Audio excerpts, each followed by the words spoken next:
کره او پر وخت احصایې د هیواد د اوسني وضعیت د معلومولو او د راتلونکو پرمختیایي پروګرامونو د سم پلان لپاره مهم بنسټ ګڼل کیږي. د احصایې او معلوماتو عمومي ادارې د 1440 هجري قمري کال د خپلو فعالیتونو او لاسته راوړنو راپور وړاندې کړی چې د وګړو د احوال ثبت، برېښنایي تذکرو ویش او د هیواد د اقتصادي او کرنیزو معلوماتو راټولول یې مهمې برخې جوړوي. د احصایې او معلوماتو عمومي ادارې د معلوماتو له مخې د ادارې په 1440 هجري قمري کال کې نږدې 2 میلیونه هیوادوالو ته برېښنایي تذکرې ویشلې دي چې له دې ډلې شاوخوا 1.5 میلیون نارینه او 1500 زره ښځینه دي. د ادارې د معلوماتو له مخې په همدې موده کې شاوخوا 1 میلیون کسانو ته نوي او مسنه کاغذي تذکرې هم ویشل شوي او نږدې 20 زره کوچانو ته د کاغذي تذکرو د ویش بهیر ترسره شوی دی. د احصایې معلومات ملي ادارې د 1440 کال په جریان کې پر دې توانېدلې چې د هیواد په سطحه 2 میلیون هیوادوالو ته برېښنایي پیژندپاڼې وویشي چې له ډلې 1.5 میلیون نارینه وګړي او پاتې برخه یې ښځینه وګړي دي. همداراز د تیر کال په جریان کې موږ پر دې توانېدلې یو چې 1 میلیون هیوادوالو ته کاغذي او دغه راز د کاغذي تذکرو مسنه بڼه هم وویشو. په ورته مهال په 1440 هجري قمري کال کې د څه باندې 1,09,000 کسانو ته په حضوري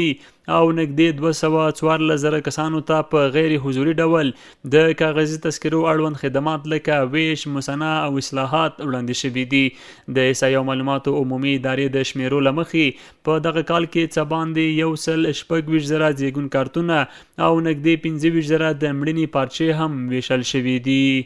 د احصایې معلومات ملي ادارې د تیر کال پر جریان کې زموږ ټولو هیوادوالو ته 1,26,000 زره د زیږیدنې کارتونه هم ویشلي، دغه راز 15 زره هیوادوالو ته یې د مړینې پارچې هم ویشلي دي. د احصایې معلومات ملي ادارې په مختلف برخو کې سروېګانې هم ترسره کوي چې له ډلې د غنمو او دغه راز د وریژو تر کښت لاندې سیمې هم تثبیت کړي او د سټلایټي انځورونو د تحلیل پر مټ باندې د باغونو او دغه راز د ځنګلونو ساحې هم تثبیت کړي دي.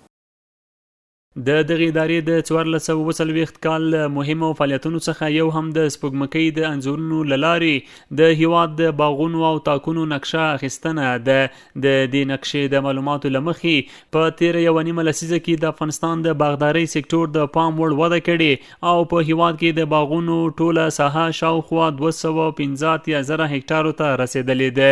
چې د 1490 کال په پرتله 119 سلنه زیاتوالی ښیي.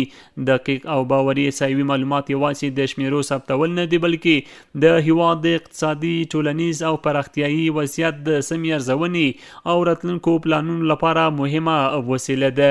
د احصایې او معلوماتو عمومي اداره وایي هڅه کوي خلکو، دولتي ادارو او کورنیو بهرنیو بنسټونو ته کره، دقیق، پر وخت او با کیفیته معلومات وړاندې کړي. هغه معلومات چې د هیواد د راتلونکي لپاره د سمو پریکړو په کولو کې مهم رول لري.